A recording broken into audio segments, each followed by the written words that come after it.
بسم اللہ الرحمن الرحیم، السلام علیکم ورحمۃ اللہ وبرکاتہ۔ سورۃ البقرہ آیت نمبر 219۔ یسألونک عن الخمر والمیسر قل فیہما اثم کبیر ومنافع للناس واثمہما اکبر من نفعہما۔ وہ پوچھتے ہیں آپ سے شراب اور جوئے کے بارے میں، قل کہہ دیجئے فیہما اسم کبیر، ان دونوں میں بہت بڑا گناہ ہے، اور منافع للناس، اور نفع بھی ہے لوگوں کے لیے، وَإِثْمُهُمَا أَكْبَرُ مِن نَفْعِهِمَا، اور ان دونوں کا گناہ زیادہ ہے نفع کے مقابلے میں۔ ہم بھی تھوڑا سا پہلے اس کو آپ کھولیں گے، خمر کیا ہے اور میسر کیا ہے؟ کیا اس کو صرف شراب کی نظر سے ہم دیکھیں، کیونکہ عام طور پر ترجمہ یہی کیا جاتا ہے، تو آپ کیسے اس کو دیکھتے ہیں اور آپ اپنی آڈینس کو کیا ایکسپلین کریں گے اس کو؟ اعوذ باللہ من الشیطان الرجیم، بسم اللہ الرحمن الرحیم۔ سب سے پہلے جو لفظ خمر ہے اس کے ہوں، معنی ہم دیکھ لیتے ہیں، خوا، میم اور را، ٹھیک ہے جی۔ نا۔ اس کے معنی ہیں cover, conceal, veil, becoming, changed, altered, form of former state, condition, mixed, mingled, incorporated, blended, intoxication, ٹھیک ہے۔ یہ ساری کی سارے جو معنی ہیں یہ خمر کے ہیں۔ ہوں، اب اس میں کہیں بھی لفظ الکوہل نہیں ہے، ٹھیک ہے۔ اوکے۔ اس میں کہیں پہ بھی لفظ جو ہے وہ کسی ایک کیمیکل کا، مشروب کا یا چیز کا لفظ نہیں ہے، بلکہ کیا ہے کہ یہ سارے کے سارے معنی اگر ہم ان کو ملا کے دیکھیں، پڑھیں، تو وہ کیا بنتے ہیں؟ نشہ، یا ہوں، کوئی ایسی چیز جس سے آپ کا اسٹیٹ آف مائنڈ چینج ہو جائے، لوز ہو جائے، ذہنی آپ کا توازن خراب ہو جائے، آپ کی سوچنے یا سمجھنے کی صلاحیت پہ فرق پڑے، آپ کے اندر بات کرتے ہوئے بات کی تمیز میں فرق پڑے، ہوں، آپ سمجھ رہے ہیں، آپ کو جی۔ ایڈکشن ہو، آپ یا آپ کی جو ہے ایڈکٹیو سچویشن بن جائے، یہ معنی بنتے ہیں خمر کے۔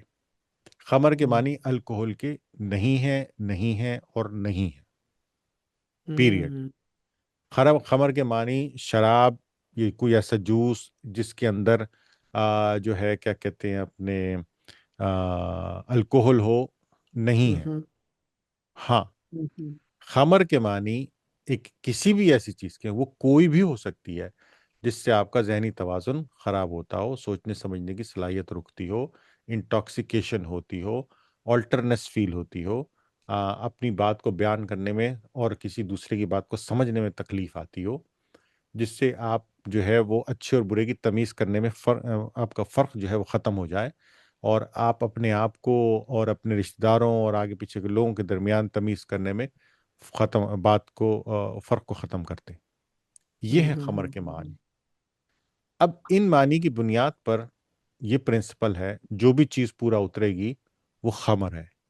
وہ کوئی نشاور دوا ہو سکتی ہے، وہ کوئی ڈرگز ہو سکتی ہے، وہ کوئی جوس ہو سکتا ہے، وہ کوئی الکوہل ہو سکتی ہے، کچھ بھی ہو سکتا ہے، وہ کچھ بھی ایسی ہوں، چیز ہو سکتی ہے۔ لیکن اگر ہم اس کو صرف اور صرف یہ کہہ دیں کہ الکوہل جو ہے وہ حرام ہے، تو الکوہل ایک کیمیکل ہے، ٹھیک ہے، اور وہ کیمیکل مختلف شیپ اور فارم اور طریقے سے مختلف چیزوں میں پایا جاتا ہے۔ وہ فروٹس میں بھی ہو سکتا ہے، وہ فروٹس کی آفٹر فارمز میں بھی ہو سکتا ہے، اس کو ہم جو ہے وہ آرگینکلی بھی ملتا ہے، اس کو ہم پروڈیوس بھی کر سکتے ہیں، اور ضروری نہیں ہے کہ ہم اس کو صرف پئیں یا کھائیں۔ اب یہ کیمیکل اور طریقے سے بھی استعمال ہو سکتا ہے۔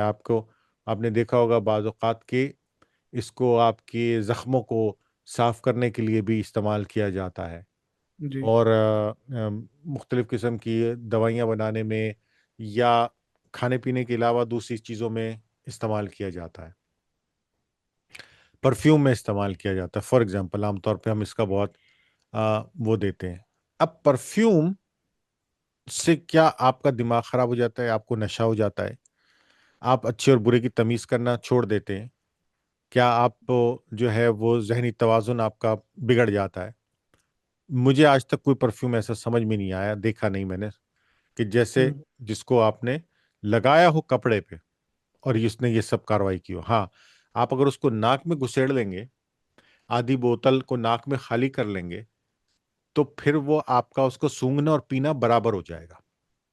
ہوں پہلے آپ اس کو منہ، کیونکہ ناک سے جو چیز جاتی ہے ایک جگہ، یہاں پہ کوئی ڈاکٹر صحیح بتا سکتا ہوگا آپ کو، آنکھ کان اور ناک کی سارے گلے میں ایک جگہ جا کے چیز جمع ہوتی ہے.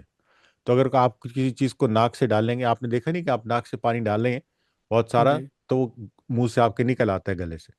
تو اگر آپ ہوں پرفیوم کو بہت زیادہ سونگھ لیں گے، ٹھیک ہے، جو ہوں اس کا سونگھنے کا کام نہیں ہے کہ آپ اس کو پورا بولے، تو وہ ڈیفینیٹلی اس کے اندر ایک کیمیکل موجود ہے جس سے ہوں آپ کو، جو آپ کے منہ میں بھی آئے گا، پھر آپ کے گلے میں بھی جائے گا، اور آپ کے نیچے باڈی کے اندر بھی جائے گا، اور اس کا ایفیکٹ ہوگا آپ کی ذہنی توازن، یا بات چیت یا سوچنے، یا اس کے اوپر آپ کا نشے کی کیفیت آ سکتی ہے. لیکن اگر آپ نے اس کو کپڑے پہ لگایا ہے، تو جب ہوں آپ نے اس کو کپڑوں کے اوپر لگایا ہے، تو جو الکوہل والا پارٹ ہے وہ کپڑوں پہ نہیں رکتا ہے، وہ ہوا میں تحلیل ہو جاتا ہے، وہ اڑ جاتا ہے، وہ اتنا ہلکا ہوتا ہے، وہ جو کیمیکل ہے وہ اتنا ہلکا ہے کہ وہ کپڑے پہ نہیں رکتا ہے، وہ ہوا میں ہوں تحلیل ہو جاتا ہے، اڑ جاتا ہے. جو اس کے ساتھ، اس کیمیکل کے ساتھ جو مکس ہوئی ہوئی خوشبو ہوتی ہے، جو کہ ایک دوسرا کیمیکل ہوتا ہے، وہ آپ کے کپڑے پہ رہ جاتا ہے. تو آپ کے ہوں کپڑے پہ جو رہنے والا کیمیکل ہے وہ الکوہل نہیں ہے، وہ ہے ہوں جو وہ خوشبو ہوتی ہے. اور جو الکوہل ہے وہ اڑ جاتا ہے، وہ ہوا میں تحلیل ہو جاتا ہے. ہوں تو مجھے نہیں سمجھ آتا کہ کس طرح سے اس الکوہل کو آپ جو ہے وہ ذمہ دار ٹھہرا سکتے ہیں انٹاکسیکیشن کا. تو ہوں کسی ایک کیمیکل کو آپ انٹاکسیکیشن کا ذمہ دار نہیں ٹھہرا سکتے، بلکہ اس کی کیفیت کو، اس کے اثر کو، اس کے عمل کو ہم نے ذمہ دار ٹھہرانا ہے. اب جی اس اصول کو لے کر کے کچھ لوگوں نے ہوں یہ اصول بنا لیا کہ شاید 1% پی لینے سے، 2% یا 5% کا کوئی مشروب پی لینے سے، شراب پی لینے سے، یا کوئی ایسی چیز پی لینے سے جس کے اندر کوئی بھی انٹاکسیکیٹڈ کیمیکل شامل ہو، کوئی فرق نہیں پڑتا، کیونکہ آپ اپنا مائنڈ لوز نہیں کر رہے ہیں. نہیں، ہرگز نہیں، ایسا نہیں ہے. جب کسی ایک چیز کے اندر انٹاکسیکیشن آ رہی ہے اور آپ کو یہ پتا ہے کہ اس کی مقدار تھوڑی سی یا زیادہ اس کے اندر ہوں موجود ہے، اور اس کے اثرات ہو سکتے ہیں، تو اب وہ اثرات، اس کے اوپر میں لمٹ نہیں لگا سکتا، کیونکہ کسی کے لیے وہ 1% ہوگا، کسی کے لیے 2%، کوئی اتنا ہوں عادی ہو چکا ہوگا کہ اس کے لیے 5% پہ بھی کوئی اثر نہیں ہوگا. تو پھر یہ پرسنل چیز ہے کہ کیا ہٹ اینڈ ٹرائی کا رول رکھیں گے کہ ہر آدمی اپنی اپنی ہٹ اینڈ ٹرائی کرتا رہے، جو جہاں سیٹ ہو جائے وہ بس اتنی ہی پی سکتا ہے نہیں. اسی لیے علماء نے اس کو قطعی منع کیا، اس کو بالکل منع کیا، اس کو بالکل بین کیا کہ ہم ہوں اس کو، اٹس اے نو سٹارٹر، آپ کو سٹارٹ ہی نہیں کرنا ہے، آپ کو اس کو چھونا ہی نہیں ہے. تو یہ بالکل قطعی طور پہ بند ہے. آپ سمجھ رہے ہیں میری بات؟ ہاں، جی اصول خمر کا یہی ہے کہ خمر جو ہے وہ نشہ ہے. وہ کوئی کیمیکل کا نام نہیں ہے خمر، کہ آپ اس کو کسی ایک ہوں کیمیکل سے جوڑ دیں. لیکن وہ کیمیکل جو نون ہیں، وہ چیزیں جو نون ہیں ہوں جن سے نشہ ہوتا ہے، اگر وہ کسی کھانے میں، کسی مشروب میں، یا کسی چیز کے اندر موجود ہیں، جن ہوں سے آپ کو، اور آپ کو، آپ کی واقفیت ہے کہ یہ بالکل اس کے اندر موجود ہیں، اب ہوں آپ اس کو ٹرائی مارنے کی کوشش کریں 1% پہ، 2% پہ، 3% پہ، 5%، that is not allowed at all. کیونکہ وہ آپ کو پتا ہے کہ یہ ایک کیمیکل ہے جس سے آپ اپنا ذہنی توازن کھو سکتے ہیں، یہ ایک ہوں مشروب ہے یا محلول ہے، تو آپ نے اس سے دور رہنا ہے. اللہ سبحانہ تعالیٰ نے کہا ہے کہ فجتنبو ہو، یعنی کہ اس سے بچو، اس سے بچنے کی ہوں کوشش کرو. تو بچنے کے لیے یہ بھی ایک بچنے کا ہی طریقہ ہے کہ آپ نے اس کو سٹارٹ ہی نہیں کرنا، جی آپ نے اس کو ٹچ ہی نہیں کرنا ہے، آپ نے اس کے پاس ہی نہیں جانا ہے. ہوں اب سمجھ میں آ رہی ہے میری بات؟ تو جی ہاں ہاں، تو خمر کے معنی میں نے آپ کو بتائے، لیکن میں نے آپ کو پورے اوور آل شراب کا مفہوم بھی سمجھا دیا، اس کی بات بھی سمجھا دی کہ جی کیمیکل کے پیچھے نہیں بھاگنا ہے، ہوں لیکن اس کیمیکل کے اثر کے پیچھے بھاگنا ہے. تو وہ ہوں کیمیکل اگر کسی ایسی جگہ پہ ہے جہاں سے اس کا اثر ہو سکتا ہو، جہاں سے اس کا اثر آپ کے اثر میں آ سکتے ہو، تو وہاں آپ نے ضرور بچنا ہے. لیکن اگر وہ کیمیکل ہے کہ جو کپڑے پہ لگایا جا رہا ہے ان دیٹ سینس خوشبو ہوں کے لیے، لیکن وہ کپڑے پہ تو وہ رکتا نہیں ہے، لیکن اگر آپ اس ہوں کو اٹھا کے پینا شروع کر دیں گے تو definitely that is not allowed.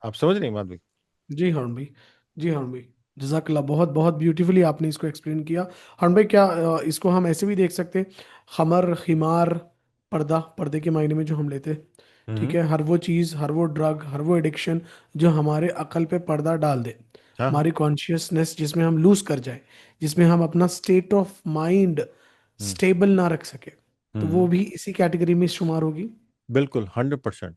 مطلب آپ کے سوچنے سمجھنے کی، سوجھ بوجھ کی، تمیز کرنے کی، فرق کرنے کی صلاحیت، اچھے اور برے کے درمیان دیوار کھینچنے کی صلاحیت ختم ہو گئی نا۔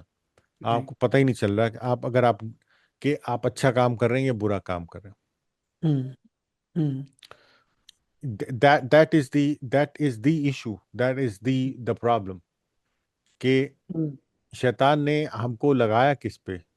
جو ہوں آدم اور حوا کے جو باغ میں وہاں پہ جو فروٹ کھانے کا، پھل کھانے کا جو قصہ ہے، اس میں ایک جی۔ جو سب سے بڑا جو ایشو ہے وہ یہی ہے کہ وہ پھل جو بھی تھا، وہ ہوں جیسا بھی تھا، اس پھل کو کھانے سے ہمارے جو جسم کے اندر ایک تحریک پیدا ہوئی، یا ان کے جسم میں جو تحریک پیدا ہو سکتی ہے، اس کا ایک اثر یہ بھی ہو سکتا تھا یا ہوا کہ ان کے پاس جو ایک صلاحیت تھی، آ، اپنی جو ہے کیا کہتے ہیں، جو کور تھا، جو ہوں کور مطلب جو صلاحیت تھی اچھے اور برے کو فرق کرنے کی، اس کے اوپر کور آ گیا، اور اللہ ہوں سبحانہ تعالیٰ نے ان کو اس بات پہ سزا دی۔ جی ہوں مت بھائی۔ ٹھیک۔